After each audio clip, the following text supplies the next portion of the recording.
स्वागत है आपका क्लाउड एंड टेक ट्यूटोरियल्स में। तो दोस्तों, आज का जो हमारा टॉपिक है वो है difference between hacker, malicious user और एथिकल हैकर। दोस्तों, ये जो टर्म्स है ना, ये काफ़ी कंफ्यूज कर रखी हैं। Hacker, malicious user, ethical hacker. तो ये किसी सब्सक्राइबर ने हमें पूछा था कि क्या आप एक छोटा सा वीडियो शूट कर सकते हो जिसमें आप इन तीनों में डिफरेंस बता सकते हो। डेफिनेटली। तो शुरू करते हैं।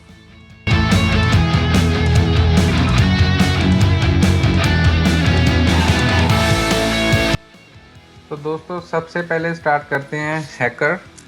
और ये रहे कुछ टिप्स, राइट, जिसको मैं एलेबोरेट करूँगा।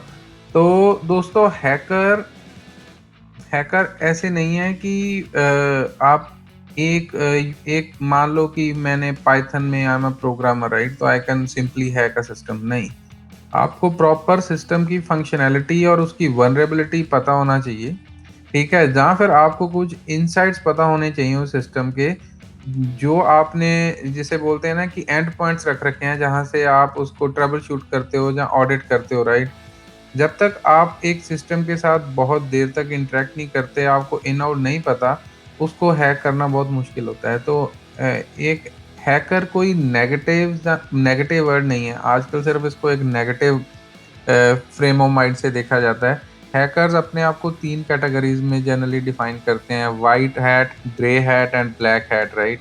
तो जैसे व्हाइट हैट हैकर्स वो होते हैं जो वो मानते हैं कि हम लोग जो भी करते हैं, we are like a whistle blower. हम लोग सिस्टम्स की गलतियों को सामने लाते हैं, जो उन्होंने डॉक्यूमेंट्स ऐसे रख रखे हैं जिसको लोगों को पता होना चाहिए, उसको हम सामने लाते हैं। और जो ग्रे हैट हैकर्स होते हैं, वो अकॉर्डिंग टू नीड्स काम करते हैं। कभी कभी वो ब्लैक हैट बन जाते हैं, कभी कभी वाइट हैट बन जाते हैं। और ब्लैक हैट हैकर्स वो होते हैं जो स्पेसिफिकली आप समझ लीजिए कि कॉम्प्रोमाइज करना चाहते हैं सिस्टम को, सिर्फ नेगेटिव वे में, राइट। मीन्स वो अपने आप को फेमस करना चाहते हैं नोटोरियसली, राइट। लेकिन फिर भी आपको ध्यान रखना पड़ेगा दोस्तों, क्रैकर और हैकर में भी डिफरेंस है। क्रैकर वो होता है जो सिर्फ सिस्टम को क्रैक करने में ही बिलीव करता है। हैकर वो होता है जो सिस्टम में जाएगा, इंफॉर्मेशन लेगा और विदाउट पुटिंग एनी ट्रेस वो इंफॉर्मेशन ला के दुनिया के सामने रख देगा, राइट। और इवन कंपनीज को वो then they can go ahead and blackmail companies कि मेरे पास वो इंफॉर्मेशन पड़ी हुई है, आप मुझे इतने पैसे दो तो मैं आपको वो इंफॉर्मेशन शेयर करूंगा, राइट। हैकर को बहुत ज़्यादा ग्रैनुअल नॉलेज होती है सिस्टम की, पोर्ट्स की, और how program interacts with outer world, right. जब तक आपको ये नहीं पता मेरा वो प्रोग्राम कैसे इंटरेक्ट करता है एक एप्लीकेशन टू सेकंड एप्लीकेशन, कौन से पोर्ट्स वो यूज़ करता है, जब वो पोर्ट यूज़ करता है अपनी इंफॉर्मेशन वो कौन से वेरिएबल में स्टोर करता है, क्या वो इंफॉर्मेशन सिस्टम पे स्टोर होती है जहाँ वो प्रोग्राम में स्टोर होती है, और वो कौन-कौन से पोर्ट्स को स्पेसिफिकली ये सारी गेम पोर्ट्स की है, राइट। जब आपको पता है कि मेरी एक सर्विस, फॉर एग्जांपल मेरी एसएसएच सर्विस 22 पोर्ट पे चलती है, ये एक बाय डिफॉल्ट पोर्ट है। अगर मैं एक हैकर को बोलूँ कि मेरा एक लिनक्स बॉक्स दूसरे लिनक्स बॉक्स पे 22 पोर्ट पे इंटरेक्ट करता है, तो वो कभी ना तो वो वहाँ वो पोर्ट स्कैन लगा के पोर्ट मैप करके उसको कभी ना कभी वो अपना मालवेयर या मे बी आपका जो ट्रोजन हॉर्स वहाँ प्लेस कर सकता है कि जब भी वो पोर्ट कम्युनिकेशन के लिए ओपन हो, वो अपना क्लाइंट बीच में डाल के, राइट, और वो इन्फॉर्मेशन आपकी वो स्कैन कर सके, वो कैसी इन्फॉर्मेशन आप शेयर कर रहे हो। अगर आपने password over the system share किया तो वो आप वहाँ हैक होने के आपके चांसेस होते हैं। तो दोस्तों, जो हमारा नेक्स्ट टॉपिक था वो है मलेशियस यूज़र, राइट। तो ये मेरे पॉइंटर्स आ गए। तो दोस्तों, मलेशियस यूज़र क्या है? Is a rogue employee, contractor, intern or other user who abuses the privileges to compromise the data. दोस्तों, इसके लिए आपको टेकी होने की ज़रूरत नहीं है, ठीक है।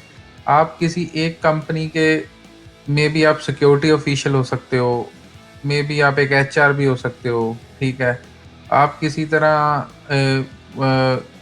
आप एक बारी आप इंटरनली चले गए कंपनी में, आप उनके डेटा विजिबल हो गया आपको, तो then you can just download data and pass the data to anybody, right.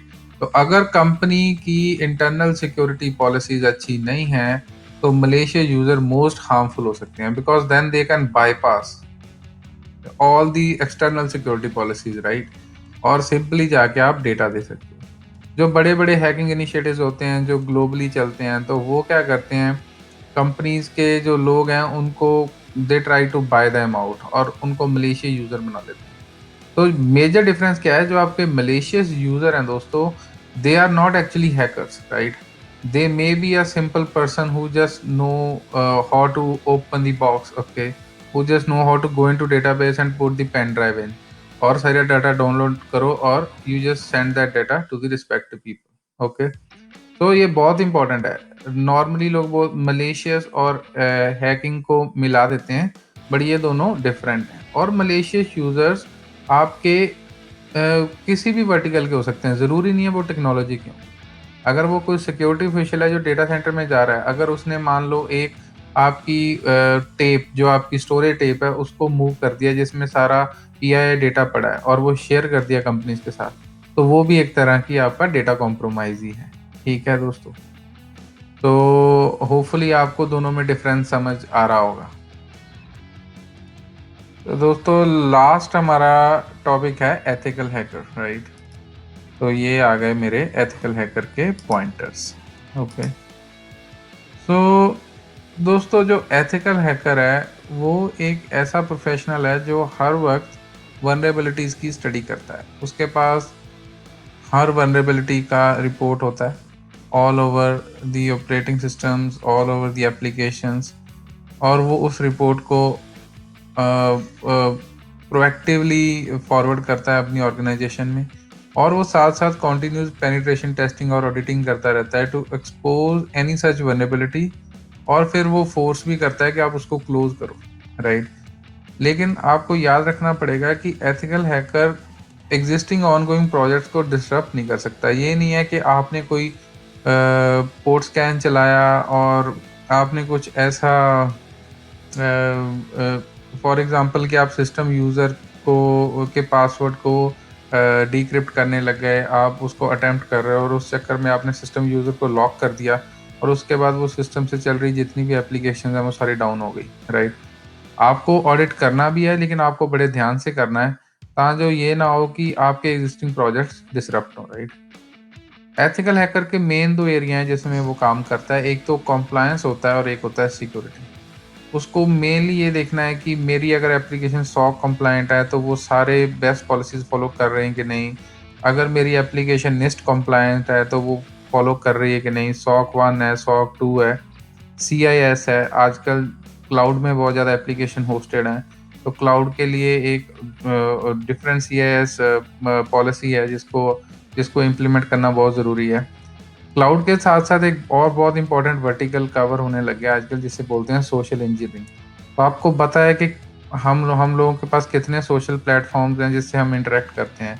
तो जो ये हैकर्स होते हैं all over the world, they try to reach to employees on this social engineering platform, और कभी ना कभी जाने अनजाने में एम्प्लॉय से भी गलती हो जाती है, कोई ना कोई ऐसी नॉलेज वो शेयर कर देता है जो एक कंपनी का अपना IP होता है, right. They don't want to share it. तो वहाँ भी अब एथिकल हैकर के एक और एरिया को डाइव इन करने की ज़रूरत है, जिसे बोलते हैं सोशल इंजीनियरिंग। इंटरनल सिक्योरिटी और फिजिकल सिक्योरिटी तो एक इम्पॉर्टेंट पार्ट है ही। फिजिकल सिक्योरिटी में आप क्या रहते हैं, डेटा सेंटर सिक्योरिटी, एम्प्लॉयज़ के कार्ड्स, एम्प्लॉयज़ के access, VPNs, right, all those things. तो एथिकल हैकिंग भी एक एक आप समझ लीजिए एक प्रोफेशनल स्टडी है जो एक आपके नेगेटिव हैकिंग इनिशिएटिव्स को रोकने के लिए काम आता है, और इसके स्कोप में दोनों मलेशिया यूज़र और आपके hackers who have negative mind frame, वो दोनों इसके कवर में आ जाते हैं, राइट। तो दोस्तों होपफुली आपको ये तीनों चीज़ें पढ़ने के बाद बेसिक आइडिया हो गया होगा कि वो डिफरेंस क्या है एथिकल हैकर, मलेशियस यूज़र और हैकर के बीच में। तो दोस्तों इसी तरह देखते रहें cloud and tech tutorial, share कीजिए, सब्सक्राइब कीजिए। अगर आपको कोई भी प्रॉब्लम होती है तो जस्ट आप कमेंट कर दिया कीजिए। We read each and every comment and we will try to get back to you. धन्यवाद।